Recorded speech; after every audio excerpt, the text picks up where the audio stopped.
ನಮಸ್ಕಾರ ರೈತ ಬಾಂಧವರೇ, ನಾನು ಇವಾಗ ಕೇಬಲ್ ನೆಟ್ ಹೌಸ್ನ ತೋರಿಸಲಿದ್ದೇನೆ ನಿಮಗೆ. ಇಲ್ಲೇನು ನೀವು ನೋಡ್ತಾ ಇದ್ದೀರಾ cable net house. Column to column 6 metre ಇದೆ ಮತ್ತು ಇದರಿಂದ ಸೆಂಟ್ರಿಂದ ಇರೋದು 8 ಮೀಟ್ರ್ ಇದೆ. 8x7 ಮೀಟ್ರಲ್ಲಿ ಮಾಡಿರ್ತಕ್ಕಂಥದ್ದು ಕೇಬಲ್ ಪರ್ಲಿನ್. ಇಲ್ಲಿ ಮೇಲೆ ನೋಡ್ಬೋದು ನೀವು ಕೇಬಲ್. ಆ ಕೇಬಲನ್ನು ನಾವು ಹಾಕಿದ್ದೀವಿ. ಆ ಕೇಬಲನ್ನು ನೋಡ್ತಾ ಇದ್ದೀರಾ ನೀವು. ಇದಕ್ಕೆ ಮೇಲ್ಗಡೆ ಹೋಲ್ ಮಾಡಿ ಕೇಬಲನ್ನು ಹಾಕಿದೆ. ಸೊ ನಾರ್ಮಲಿ ಈಗ 8x7 ಇದಿಷ್ಟೇ ಜಿ ಐ ಪೈಪ್ನ ಯೂಸ್ ಮಾಡ್ಕೊಂಡಿರ್ತೀವಿ. ಮೇಲ್ಗಡೆ ಅದಕ್ಕೆ ಸಪೋರ್ಟ್ ಮಾಡಲಿಕ್ಕೆ ಕೇಬಲ್ ಸಿಸ್ಟಮನ್ನು ಮಾಡಿದೆ. ನೀವು ಆ ಕಡೆನೂ ನೋಡ್ಬೋದು. ಎಂಡಲ್ಲಿನೂ ಕೇಬಲ್ ಸಪೋರ್ಟ್ ಮುಖಾಂತರ ನಾವು ಮಾಡಿದ್ದೀವಿ. ಸೊ ಇದರ ಮುಖ್ಯ ಉದ್ದೇಶ ಈ ಕೇಬಲ್ ನೆಟ್ ಹೌಸ್ ನಮ್ಮ ಮೇಜರ್ ಅಡ್ವಾಂಟೇಜ್ ಏನಂದರೆ ಇದರಲ್ಲಿ ಸಾಮಾನ್ಯವಾಗಿ ಕಾಸ್ಟ್ ಕಡಿಮೆ ಬೀಳುತ್ತೆ. ಪೂರ್ತಿ ಜಿ ಐ ನೆಟ್ ಹೌಸ್ ಮಾಡಿದಾಗ ನಮಗೆ ಕಾಸ್ಟ್ ಏನು ಬೀಳುತ್ತೆ, 450 ರೂಪಾಯಿಂದ 500 ರೂಪಾಯಿವರೆಗೂ ಒಂದು ಸ್ಕ್ವೇರ್ ಮೀಟ್ರ್ ಬೀಳುತ್ತೆ. ಈ ಕೇಬಲ್ ನೆಟ್ ಹೌಸಲ್ಲಿ ನಮಗೆ ಕಾಸ್ಟ್ ನೋಡಿದಾಗ 280ರಿಂದ 300 ರೂಪಾಯಿ ಅಷ್ಟು ಒಂದು ಸ್ಕ್ವೇರ್ ಮೀಟ್ರಿಗೆ ಕಾಸ್ಟ್ ಬರುತ್ತೆ. ಇದೇನು ನೆಟ್ ಹೌಸ್ ನೀವು ನೋಡ್ತಾ ಇದ್ದೀರಿ, ಇದು 3 ಎಕರೆ ಪ್ರದೇಶದಲ್ಲಿದೆ ನೆಟ್ ಹೌಸು. ಈ ಕಡೆನೂ ನೋಡಿ, ನೀವು ಆ ಕಡೆನೂ ನೋಡಿ.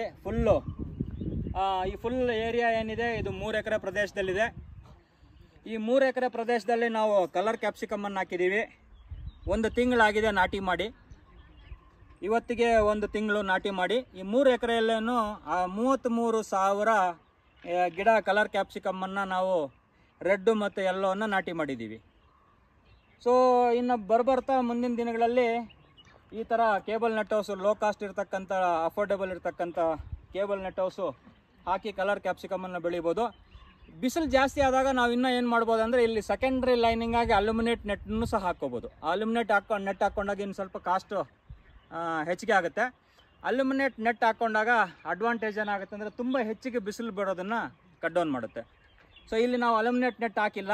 ಕಾರಣ ಇಲ್ಲಿ ಈ ನೆಟ್ ಹೌಸ್ ಇರತಕ್ಕಂಥದ್ದು ತಮಿಳುನಾಡು ಕೋತಗಿರಿಯಲ್ಲಿ. ಸೊ ಇಲ್ಲಿ ಬಿಸಿಲಿನ ಪ್ರಖರತೆ ಕಡಿಮೆ ಇರೋದ್ರಿಂದ ಅಲ್ಯುಮಿನೇಟ್ ನೆಟ್ ಹಾಕಿಲ್ಲ.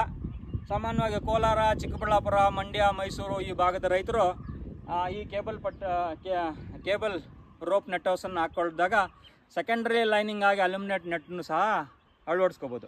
ತುಂಬ ವಿಶಾಲವಾಗಿ ಚೆನ್ನಾಗಿ ಗಾಳಿ ಆಡುತ್ತೆ. ನೀವು ಈಗ ಕ್ಯಾಪ್ಸಿಕಮಲ್ಲಿ ನೋಡ್ತಾ ಇದ್ದಾರೆ, ಯಾವುದೇ ಕೀಟ ಬಾಧೆ ಇಲ್ಲ. ಥ್ರಿಪ್ಸ್ ಆಗಿರಲಿ, ಮೈಟ್ಸ್ ಆಗಿರಲಿ, ಅಥವಾ ಪೌಡ್ರಿ ಮಿಲ್ಡ್ಯೂ ಇರಲಿ, ಯಾವುದು ರೋಗದ ಬಾಧೆ ಆಗಿರ್ಬೋದು, ಕೀಟದ ಬಾಧೆ ಆಗಿರ್ಬೋದು, ಇಲ್ಲಿವರೆಗೂ ಕಂಡುಬಂದಿಲ್ಲ.